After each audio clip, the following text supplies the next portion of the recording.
Assalamualaikum warahmatullahi wabarakatuh. Salam sejahtera bagi kita semua. Om Swastiastu, Namo Buddhaya. Saya Benny Lubiantara, saat ini menjadi Deputi Kajian dan Opini IATMI.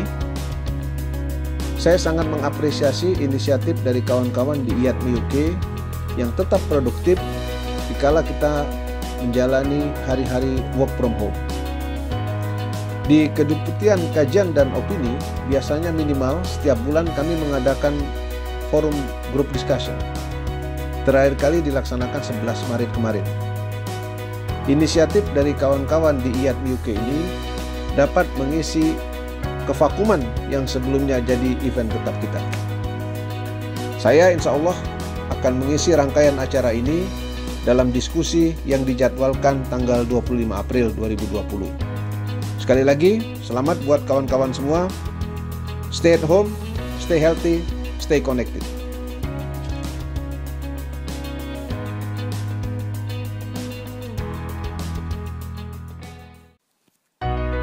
Halo teman-teman semua, saya Ngurah Benny Setiawan, Ketua IATMI UK. Selamat datang di acara Marathon Sharing Session IATMI UK yang akan menghadirkan 13 kelas singkat selama 60 menit per hari, 30 hari ke depan, bersama teman-teman terbaik saya. IATMI UK berupaya memberikan yang terbaik untuk kita semua. Jadi mari manfaatkan kesempatan ini untuk menjalin kerjasama, bersinergi, dan berkolaborasi untuk Indonesia. Selamat berdiskusi, tetap sehat, dan selalu jaga kesehatan. Salam sinergi, IATMI UK.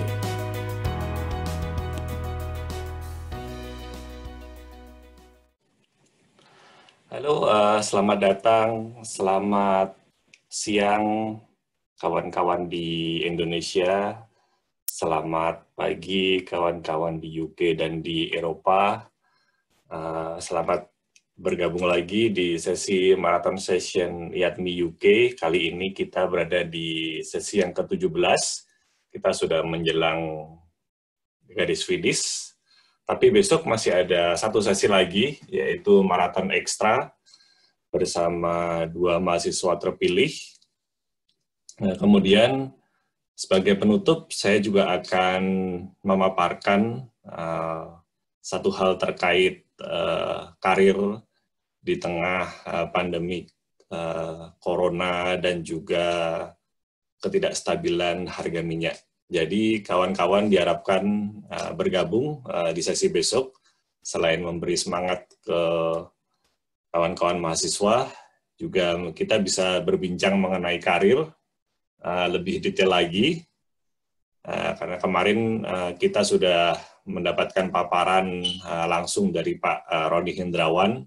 Kali ini saya coba sedikit mengelaborasi lagi, lebih detail ke tataran praktis bagaimana kita menghadapi pandemi corona sekaligus perang harga minyak yang cukup mengguncang pasar tenaga kerja, terutama untuk fresh graduate di bidang perminyakan.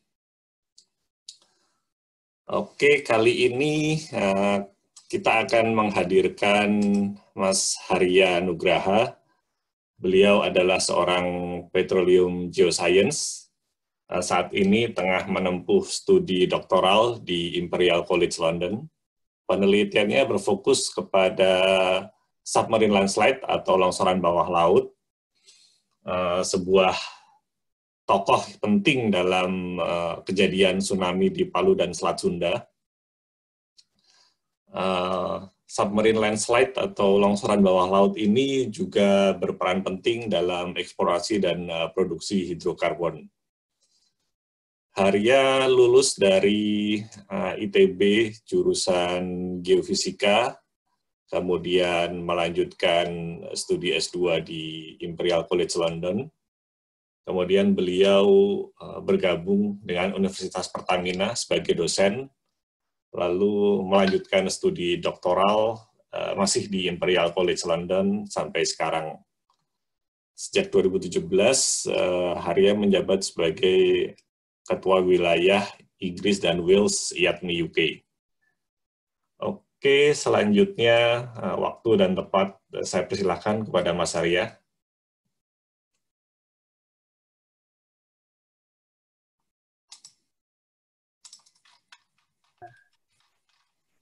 Terima kasih Mas Puput. Apa bisa didengar suara saya? Ya, bisa. Oke, slide juga jelas ya Mas ya? Ya, slide jelas. Assalamualaikum warahmatullahi wabarakatuh. Waalaikumsalam. Terima kasih atas kehadiran rekan-rekan sekalian di acara Marathon IATMI UK yang hampir finish ini. Di kesempatan kali ini kita akan bahas tentang submarine landslides dan perannya dalam petroleum system. Jadi topiknya memang agak spesifik dan kita coba lihat apa sih sebenarnya perannya submarine landslide di dalam petroleum system.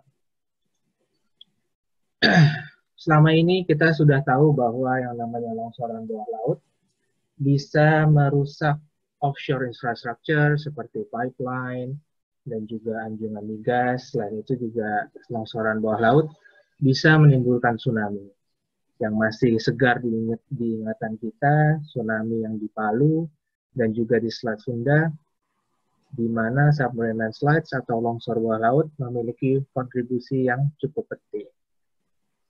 Dan studi baru yang dipublish oleh Rachel Breckenridge dari Aberdeen, ia memetakan beberapa submarine landslides yang ada di Makassar Strait yang berasal dari continental shelf Kalimantan, dan memiliki potensi tsunami juga.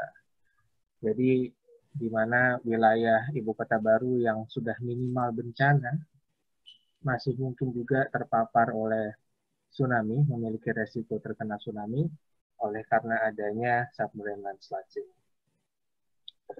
Selain itu, di sini kita bisa lihat peta underwater cables atau submarine cables yang membawa 99% of internet data traffic. Jadi sehingga kita bisa zoom dari berbagai belahan dunia ini sebetulnya dari kabel bawah laut yang terbentang di sepanjang samudra dunia. Nah, kabel bawah laut ini memiliki resiko untuk rusak karena submarine landslides juga. Contohnya di Taiwan di tahun 2006, di mana ada cable break yang diakibatkan oleh longsoran bawah laut. Di mana longsoran bawah laut di situ di-trigger oleh gempa bumi. Nah, ini adalah contoh-contoh geohazard yang mungkin ditimbulkan oleh longsoran bawah laut. Nah, kita tidak berfokus kepada geohazard ini. Yang kita akan fokus pada sesi kali ini adalah apa sih peran submarine landslides dalam petroleum system. Ini adalah outline yang akan kita diskusikan pada sesi kali ini. Kita akan sama-sama belajar tentang proses pengendapan submarine landslides. Kemudian, seperti yang teman-teman juga sudah tahu, bahwa ada setidaknya 5 elemen dalam conventional petroleum system, di mana petroleum berasal dari source rock, kemudian dia bermigrasi, yang tersimpan di reservoir, terjebak, dan kemudian ditutup oleh seal atau cap rock. Kita akan coba jawab 2 pertanyaan dalam sesi ini, yang kita harap bisa jawab di akhir sesi nanti. Yang pertama,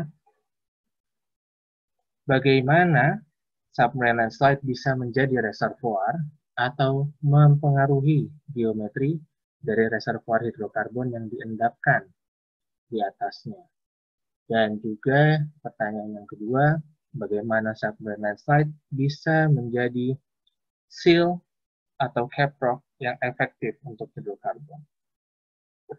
Kita mulai perjalanan kita dari bagaimana submarine landslides ini bisa diinisiasi. Submarine landslides terjadi ketika shear stress yang dirasakan atau diterima oleh sedimen itu lebih besar daripada shear stress atau kekuatan sedimen itu sendiri. Shear stress bisa tinggi, bisa meningkat karena adanya earthquake atau gempa bumi, atau shear strength bisa berkurang karena adanya excess pore pressure, contohnya. Jadi kondisi di mana shear stress lebih besar daripada shear strength bisa karena shear stress yang meningkat atau karena shear strength-nya yang menurun. Ketika kondisi ini terjadi, maka longsor diinisiasi. Ketika longsor terjadi, maka ia akan ditranslate atau ditransport menuruni lereng, atau yang biasa kita sebut dengan downslope translation. Nah, downslope translation ini ada banyak prosesnya, ada banyak tipe prosesnya. Kita lihat di sini adalah klasifikasi dari downslope processes itu. Berdasarkan displacement rate atau kecepatan pengendapannya, dan juga berdasarkan mekanika alirannya. Jadi, submarine landslide itu dikatakan creep ketika ia lambat sekali pengendapannya dalam order meter per tahun, dan pada creep ini internal stratigraphy atau perlapisan yang ada di dalamnya masih relatif terpreserve. Sedangkan slide itu terjadi lebih cepat dari itu, bahkan dalam order meter per second. Walaupun terdeformasi, di mana kita lihat di sini ada extensional folds di bagian head-nya, di bagian kepalanya, dan sesar anjak atau thrust fold di bagian toe-nya atau bagian kakinya. Walaupun terdeformasi seperti itu, kita masih bisa melihat internal stratanya yang masih terpreserve. Sedangkan debris flow sudah tidak ada lagi preservasi dari internal strata karena semuanya sudah tercampur aduk. Nah, slump berada di antara dua itu, berada di antara slide dan debris flow. Tidak se-preserve slide internal stratanya, tapi juga tidak seberantakan debris flow. Nah, proses dari creep hingga debris flow ini diendapkan secara en masse atau masif, atau tiba-tiba, dan juga proses pengendapannya berhenti secara tiba-tiba atau freezing. Oleh karena itu, ia dinamakan atau endapannya biasa dinamakan mass transport deposits atau mass transport complexes. Ini berbeda dengan turbidity current, di mana kalau turbidity current, proses pengendapannya ditopang oleh mekanisme yang namanya turbulence atau turbulensi. Sehingga endapan akhirnya tidak berantakan, justru akan berlapis-lapis atau stratified. Nah, nama endapannya biasa kita dengar dengan nama turbidite. Jadi kalau rekan-rekan nanti sekalian melihat MTD atau MTC, artinya yang dimaksud adalah proses-proses yang termasuk di dalamnya ini. Nah, slide, slump, debris flow ini bukan proses yang standalone, artinya mereka bisa bertransformasi. Contohnya, slide yang terjadi di upper slope bisa berubah menjadi slump, debris flow, dan turbidity current seiring bertambahnya jarak pengendapan dan juga disagregasi internalnya. Selain bertransformasi, submarine landslides juga bisa memiliki proses yang dinamik dalam transportnya. Ia bisa berubah dalam volumenya dan juga berubah dalam rheologinya. Contohnya seperti apa? Nah, ini adalah dua penelitian saya yang untuk menggambarkan perubahan volume dan juga perubahan rheologi. Di sebelah kiri adalah beberapa submarine landslides yang bisa kita hitung volume awal longsornya dan juga volume akhir yang diendapkan. Jadi kalau rekan-rekan lihat sekalian di x-axis ini ada numbers, itu adalah rasio antara deposited volume over evacuated volume, di mana artinya kalau di sini 3, artinya volume yang akhirnya diendapkan itu 3 kali lipat dari volume yang awalnya longsor. Nah, dari beberapa submarine landslides ini, kita bisa lihat bahwa most of them memiliki VDVE ratio yang lebih dari 1.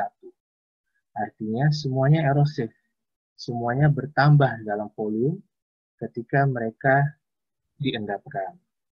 Dan rata-rata final volumes atau deposit volumes atau volume yang akhirnya diendapkan itu 3 kali lipat dari volume yang awalnya longsor.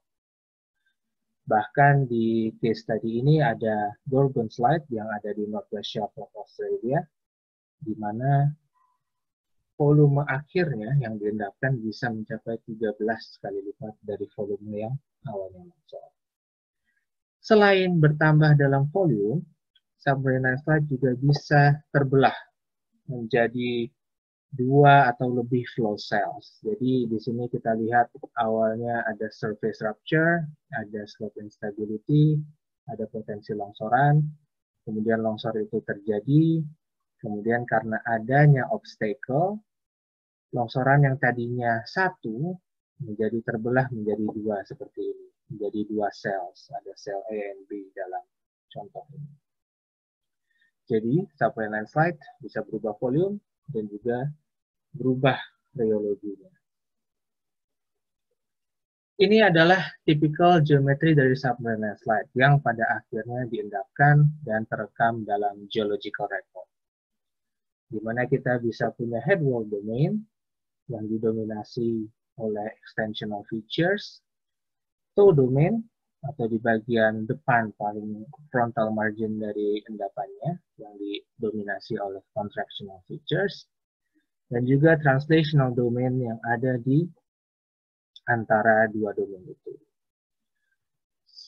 Ini biasa kita sebut dengan tripartite morphology, atau ada 3 morfologi yang terdiri dari 3 bagian.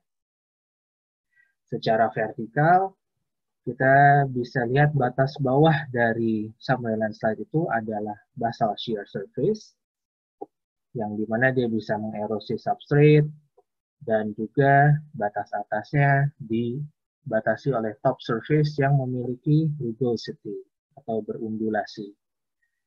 Selain tripartite morphology, submarine landslide juga bisa memiliki bipartite morphology, yaitu hanya ada extensional domain atau headwall domain dan contractional domain, dan tidak ada translational domain yang terlihat dengan baik.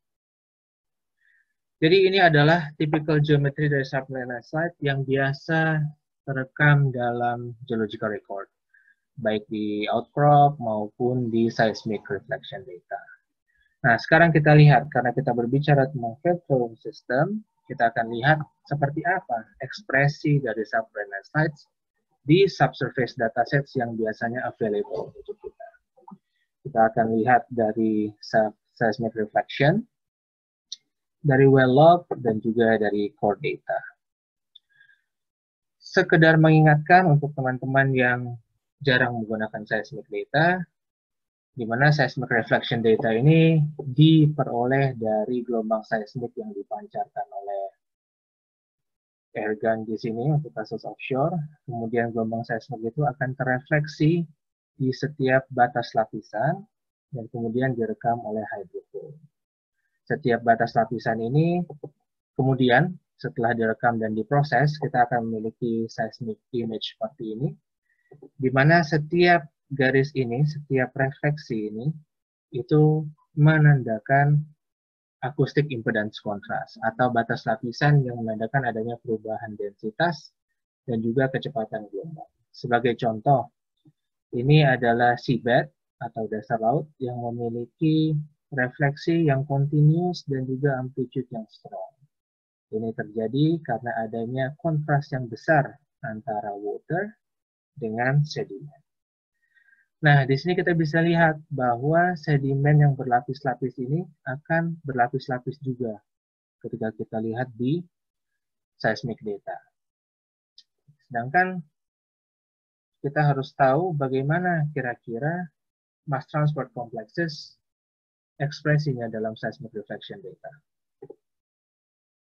Nah, ini adalah contoh dari MTCs yang ada di Northwest Australia.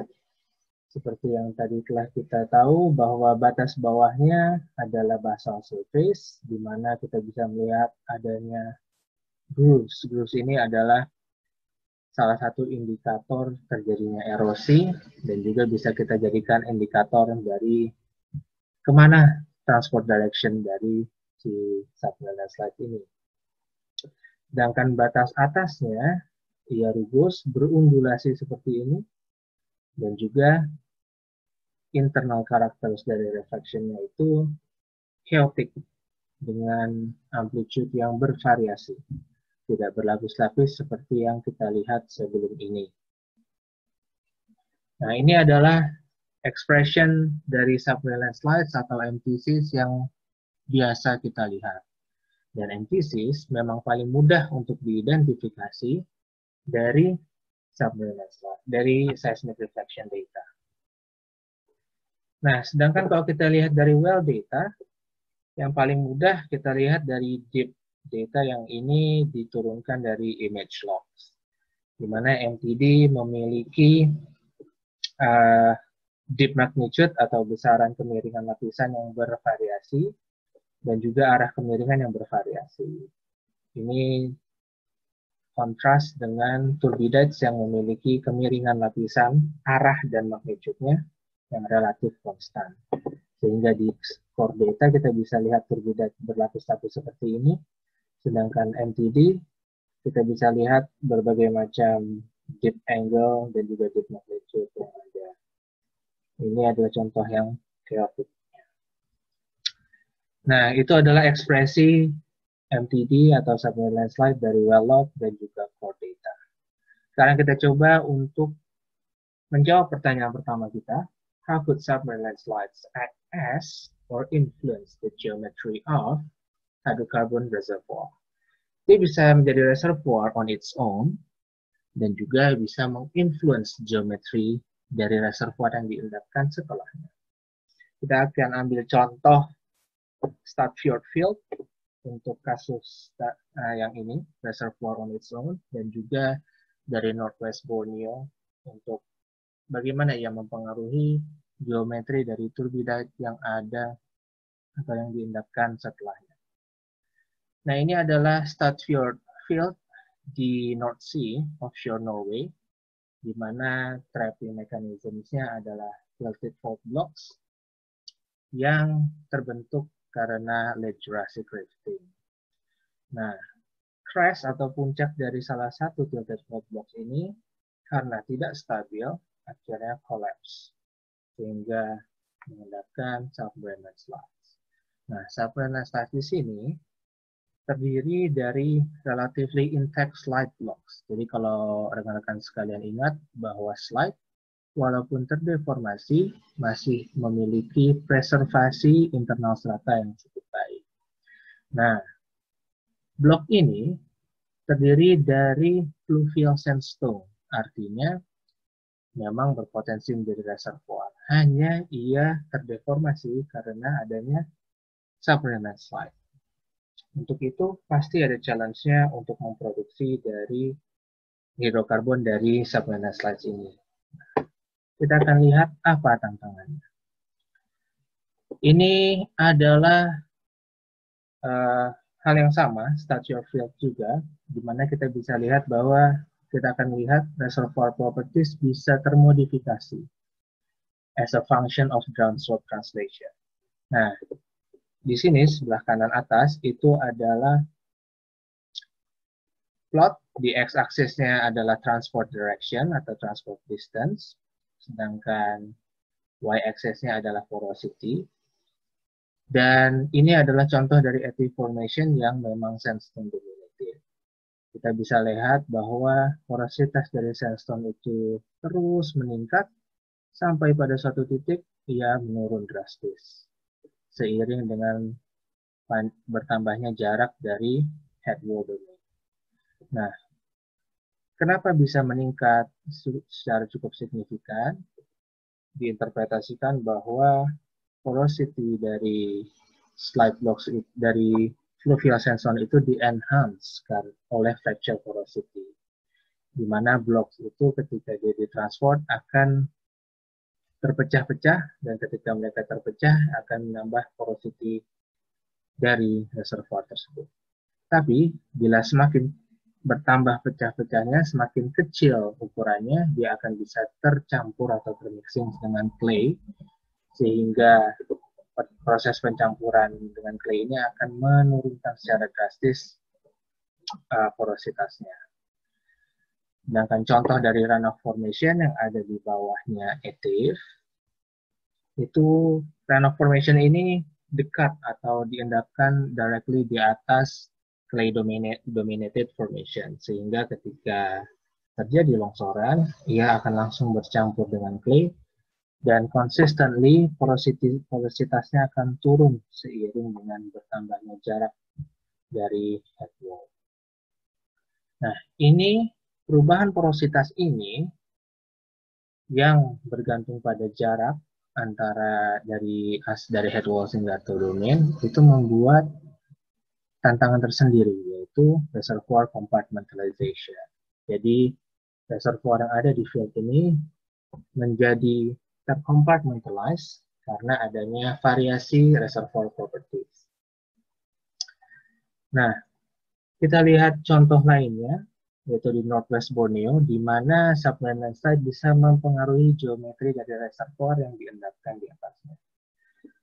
Yang seperti yang telah kita ketahui bahwa topografi atau top surface dari MTD itu sangatlah rugus atau berundulasi, sehingga semua sand atau turbidat yang diendapkan pasti akan diendapkan di tempat yang accommodation-nya paling besar atau di rendahan.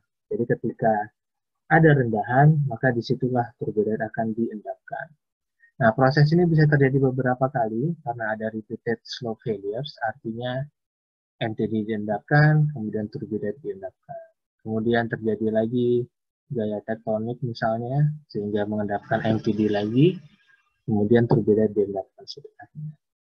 Sehingga geometri dari turbidat semuanya akan mengikuti topografi yang dibentuk oleh top surface dari MTD.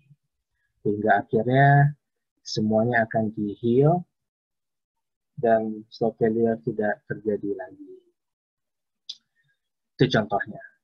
Kemudian untuk pertanyaan kedua kita, bagaimana submarine landslide bisa menjadi seal yang efektif untuk hydrocarbon? Kita ambil dua contoh. Yang pertama dari Jubilee Field di Gulf of Mexico. Ini adalah contoh subsurface yang artinya memang working, ada di bawah tanah, dan kita akan lihat potensi variability atau analog dari seal yang ada di Makassar Strait dari the highest line, di mana ini adalah modern example. Nah, di sini kita bilang modern example karena highest line ini baru diendapkan, artinya masih diekspresikan atau terekspresikan oleh seabed.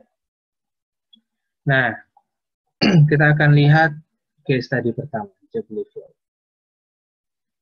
Di sebelah kiri atas ini adalah spectral decomposition map, di mana kalau rekan-rekan lihat yang terang ini itu adalah merepresentasikan geometri dari reservoir yang merupakan turbidite. Nah, sedangkan di map yang sebelah kanan, garis merah adalah outline dari mass transport deposit atau MTD. Nah, di sebelah kiri bawah adalah seismic section yang ada di gambar A, di mana kita bisa lihat adanya bright amplitude yang mengindikasikan, dan memang sudah dites, adanya gas di situ. Jadi ini adalah gas charge turbidite reservoir yang di-cap oleh MTD. Nah, MTD di sini artinya menjadi seal yang efektif untuk gas charge turbidite reservoir yang ada di bawahnya. Sedangkan dari deep seismic section yang ada di figure B untuk lokasinya, di sini kita bisa melihat bright amplitude yang sama yang di-cap oleh MTD yang sama juga.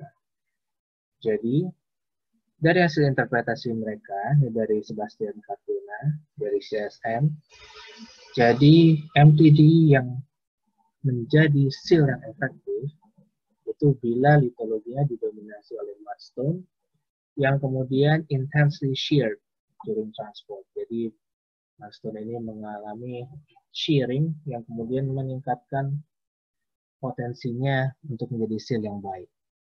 Dan juga di dalam MTD ini tidak ada sandstone block yang terbawa, sehingga tidak ada celah untuk gas untuk escape dari trap ini. Jadi faktor yang penting adalah dari sini adalah litologi dan juga internal heterogeneity yang relatif homogen dari MTD itu untuk menjadi seal yang baik.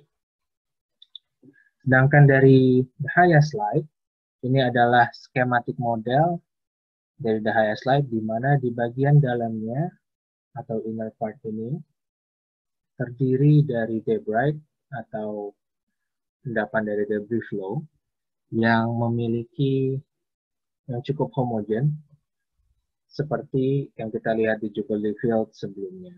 Nah, yang jadi masalah adalah di outer part-nya kita bisa melihat landslide block yang bervariasi juga besarnya terhadap strike.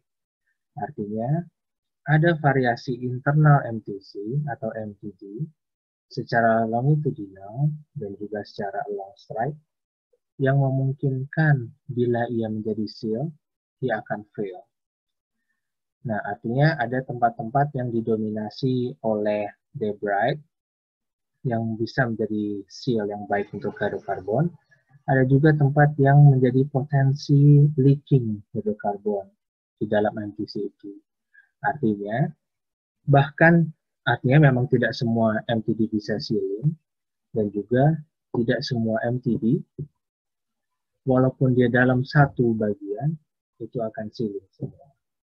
Ini juga ada beberapa, ini adalah modern example dan juga ada subsurface example yang tidak saya tampilkan di sini, menunjukkan bahwa landslide block seperti ini bisa menjadi point of entry dari hidrokarbon untuk akhirnya keluar dari reservoir dan melewati seal. Sekarang kita untuk mensummary-kan dua pertanyaan yang telah kita ajukan dari awal. Bagaimana reservoir bisa act as or influence the geometry of hydrocarbon reservoir? Jadi yang pertama, submarine site harus memiliki relatively preserved sandstone block untuk bisa menjadi reservoir hidrokarbon. Dan juga MTD bisa mempengaruhi geometri dari reservoir karena memiliki top surface yang rugose atau yang berundulasi. Sedangkan untuk pertanyaan kita yang kedua, bagaimana MTD bisa menjadi seal yang baik untuk hidrokarbon? Yang pertama, litologinya harus claystone, dan di mana ia mengalami intense shearing karena mengalami transport, sehingga effectiveness dari submarine site tersebut untuk menjadi seal meningkat. Tapi, lagi-lagi tidak semua MTD bisa menjadi seal yang baik, karena ada variasi longitudinal dan juga lateralnya. Di mana kalau kita memiliki blok yang relatif intact, yang masih terpreserve, faults yang ada di dalam dan juga yang membatasinya bisa menjadi entry point untuk fluid atau gas or oil untuk bisa pergi dari reservoir yang ada. Demikian yang bisa saya sharing hari ini. Mungkin bisa kita mulai sesi tanya jawab. Terima kasih sudah mendengarkan. Assalamualaikum. Assalamualaikum warahmatullahi wabarakatuh. Seperti biasa, kami buka sesi tanya jawab melalui fitur raise hand maupun melalui Zoom chat. Sudah ada satu yang bertanya lewat raise hand. Saya beri kesempatan ke Edsel Evander. Oke, silakan. Halo Bang Arya. Halo Edsel, apa kabar? Baik, alhamdulillah. Apa kabar Bang? Alhamdulillah baik. Semoga sehat selalu, aman-aman aja Bang di sana. Amin, amin. Ya Bang, jadi Gimana, mau Sal? tanya nih, presentasinya menarik sekali, terima kasih. Nah, thank you. Jadi nostalgia juga ya, zaman dulu. Terus, mau tanya yang pertama ini Bang, soal tadi kan kebanyakan yang dibahas itu sandstone alias kan siliciclastic deposit ya Bang ya. Mau Betul. tanya kalau soal deep water carbonate Bang, itu ada Bang. Nah, jadi deep water carbonate ini kan yang baru saya tahu ya, erat hubungannya dengan landslide juga kan. Tapi mungkin yang saya masih curious itu, kalau deep water carbonate itu apakah harus carbonate yang sudah menjadi rocks, terus dia terekspos lagi, lalu berbeda lingkungan pengendapan pas dia jadi rocks itu, lalu landslide, atau maksudnya modern day carbonate yang saat itu in situ tumbuh di situ, lalu dia baru nge-slide gitu. Itu sama efeknya ke kecoan sistemnya kalau dibandingin sama yang dia udah preserve sandstone tadi itu gimana gitu Bang. Terus yang ada pertanyaan kedua Bang. Pertanyaan kedua, tadi kan yang dibahas kan kebanyakan soal landslide ya Bang ya, submarine landslide. Nah, mau tanya kalau proses di water lainnya kayak yang misalnya submarine canyon gitu, terus ada fluvial submarine juga kan ya, itu masuk ranah bahasan deep water deposit juga nggak sih Bang? Masuk ranah penelitian Abang juga nggak? Apakah ini yang presentasi kali ini khusus untuk landslide aja, yang bagian itu emang sengaja nggak dibahas karena beda lagi gitu? Betul. Sama yang ketiga, yang kedua udah dijawab sendiri. Oke. Oh, udah betul ya. Oke. Oh ya udah, kalau gitu pertanyaannya, maksudnya tadi belum selesai Bang. Maksudnya kalau submarine valley yang di deep water itu perbedaannya secara reservoir quality gimana Bang sama incised valley yang di terrestrial gitu pendapatnya. Sama yang ketiga cepat aja Bang. Tadi kan kalau udah ditunjukin contoh modern submarine landslide di Indonesia kan Makassar Strait itu kan ya Bang. Kalau yang ancient, yang subsurface di mana ya Bang contohnya? Oke, thank you Bang, itu aja. Oke. Terima kasih Excel atas pertanyaannya. Yang pertama mengenai deep water carbonate. Oke. Untuk deep water carbonate yang menjadi working reservoir saat ini ada di North Sea, di mana redeposited chalk atau chalk yang tersedimentasikan lagi atau rework chalk itu menjadi reservoir yang paling baik.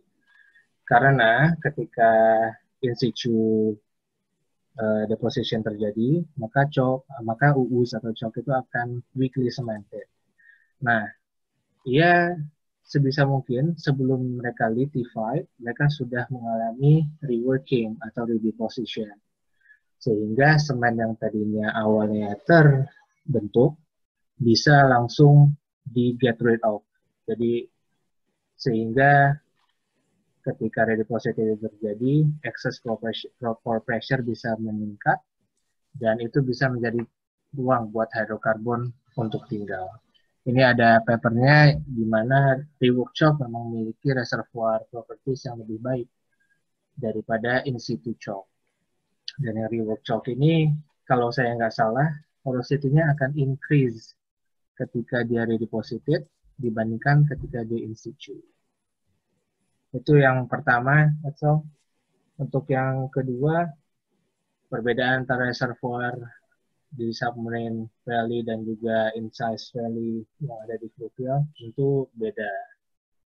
Cuman saya nggak bisa detail karena saya juga kurang pengetahuan di bidang itu. Cuman yang jelas ketika di submarine, maka yang menjadi dominan prosesnya adalah turbidite atau turbiditic current.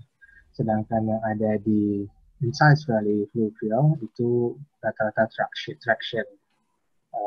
deposition.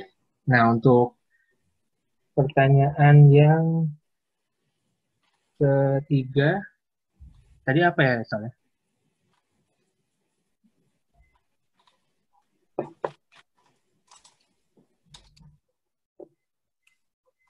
Contoh yang ancient Bang. Oh, contoh yang ancient. Tadi contoh yang action ada yang di Jubilee Field di Gulf of Mexico dan ada beberapa contoh lainnya lagi yang mungkin nanti setelah ini bisa kita diskusikan bareng. Terima kasih, Edsel. Oke, terima kasih atas diskusinya.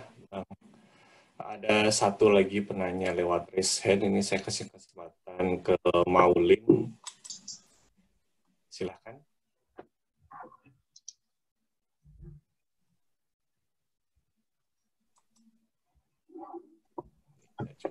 Ya, halo. Terima kasih. Halo, okay. Ya, Mas Arya, terima kasih atas presentasi dan sharingnya. Perkenalkan, nama saya Hadi Maulin dari PHE.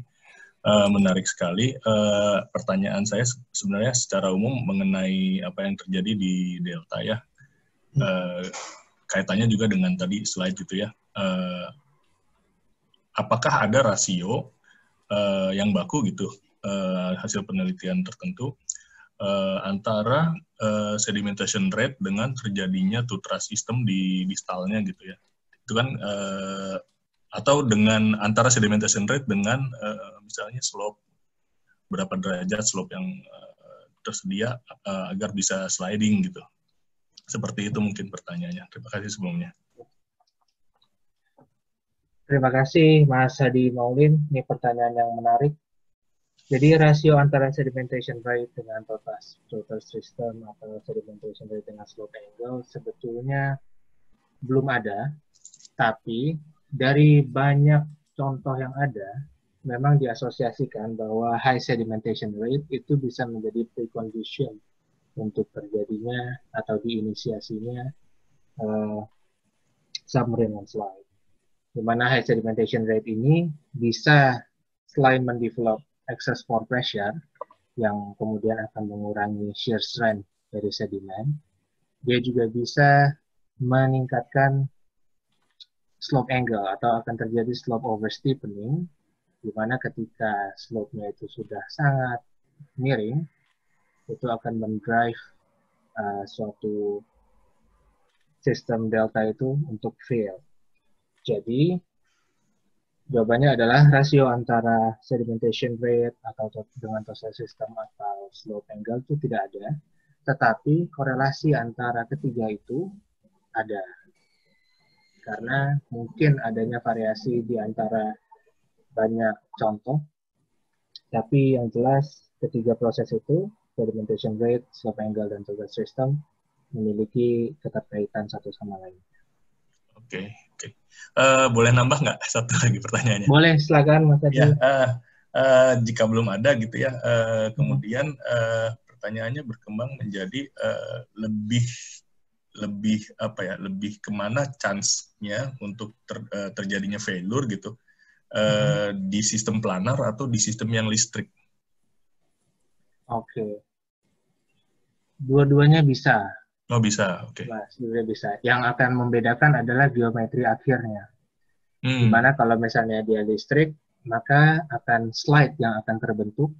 Jadi internal stratigrafinya masih relatif bisa terpreserve. Sedangkan kalau dia planar, rata-rata akan berubah menjadi debris flow. Jadi internal stratigrafinya sudah mix. Kira-kira acak-acak ya.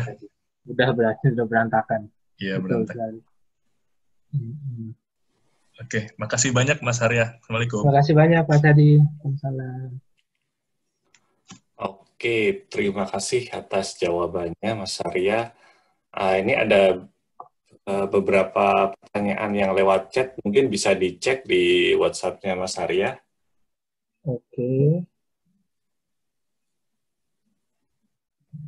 Dari Mbak Meliana Ulfa yang sepupu. Apakah PDV ratio has an impact on whether or not turbidite will end up having a complete TA to Iboma sequence? No, jawabannya. Karena PDV ratio itu adalah first order estimation atau estimasi yang paling besar, di mana apakah suatu slide itu akan bertambah volumenya, artinya dia akan mengerosi dan mengentrain sedimen yang ia lewati, atau ia akan loss volume, atau ia akan berubah menjadi turbidity current sehingga slide-nya itu sendiri akan berkurang volume. Jadi VDV ratio tidak memiliki korelasi atau hubungan dengan TATE, biomass advance dari turbidity current. Kemudian pertanyaan yang kedua mungkin sama dengan Mas Hadi Maulin yang tadi, Mas Puput. Oh, ada lagi.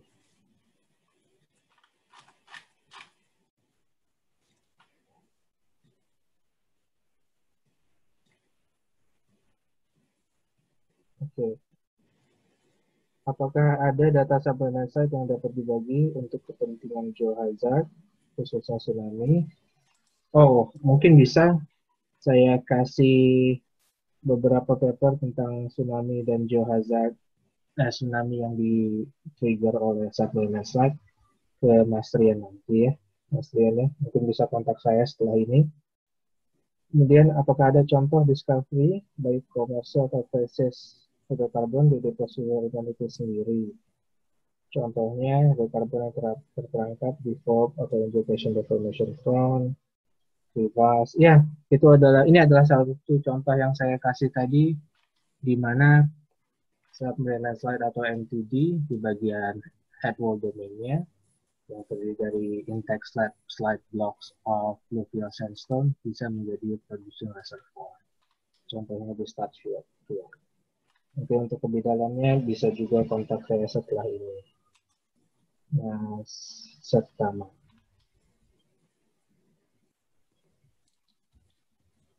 Mungkin itu Mas Puput? Yang lewat chat sudah dijawab semua ya? Iya, so far. Oke, kalau tidak ada pertanyaan lagi, saya ingatkan mungkin teman-teman yang sudah mendaftar untuk training hydraulic fracturing bersama Bang Yando, nanti langsung setelah sesi ini training akan dimulai tepat jam 2 waktu Indonesia Barat. Jadi mungkin sesi Bang Haria ini cuma akan berlangsung selama 1 jam. Jadi sebentar lagi sesi akan kami akhiri, tapi kami masih ada beberapa menit. Ini sepertinya ada pertanyaan lagi yang masuk lewat chat ini. Mungkin bisa dijawab dulu Bang Haria. Oke, Mas.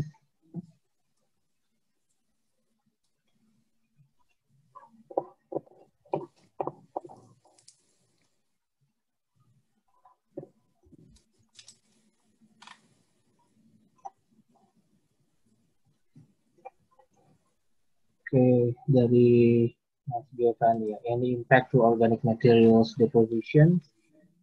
Yes. Jadi ini untuk sebetulnya peran dari supplemental slide untuk menjadi source rock ya. Jadi sebetulnya kalau misalnya supplemental slide itu berasal dari delta misalnya, dan dia terdeposisikan di basin floor, maka ia akan membawa organic matters yang ada ke tempat yang lebih dalam. Jadi mungkin saya akan bisa share tentang ini setelah ini. Saya akan coba carikan untuk Mas Giovanni. Mungkin bisa kontak saya setelah ini.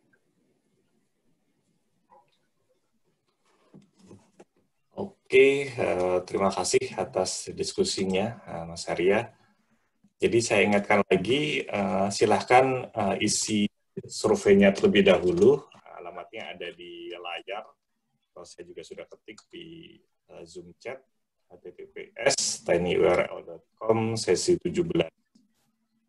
Kemudian saya ingatkan juga untuk besok kami ada sesi penutup dengan 2 orang mahasiswa terpilih. Kemudian setelah presentasi dari 2 mahasiswa terpilih, yaitu Gusti Panuntun dan Agung Akbar, saya akan menutup sesi maraton IATMI UK ini dengan paparan tentang karir. Jadi mungkin kepada teman-teman mahasiswa ataupun fresh graduate yang rasanya mungkin sekarang ini bingung gimana kondisi pasar tenaga kerja yang tidak menentu karena corona dan juga perang harga minyak, mungkin bisa bergabung besok, kita bisa diskusi bareng, kita lihat bagaimana kedepannya lulusan perminyakan dan juga geoscience.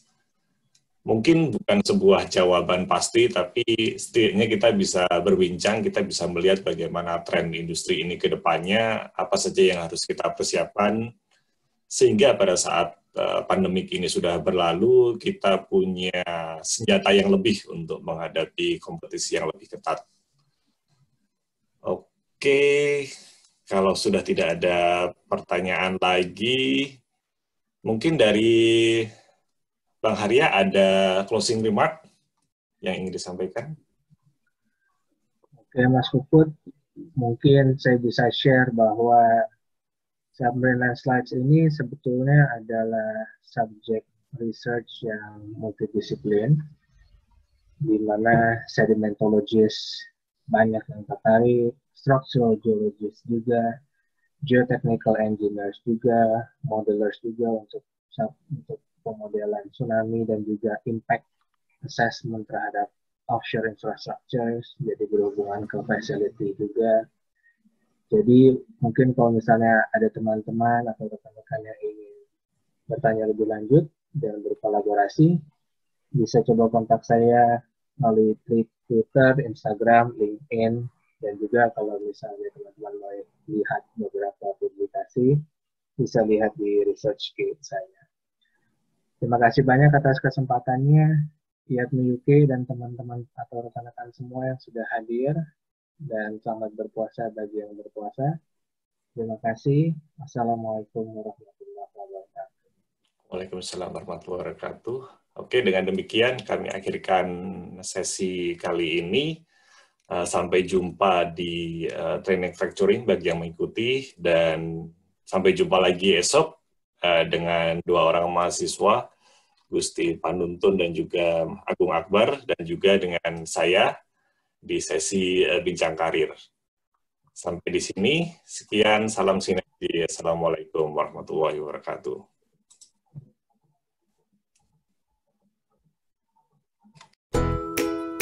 Halo teman-teman semua, terima kasih telah mengikuti diskusi hari ini sampai selesai.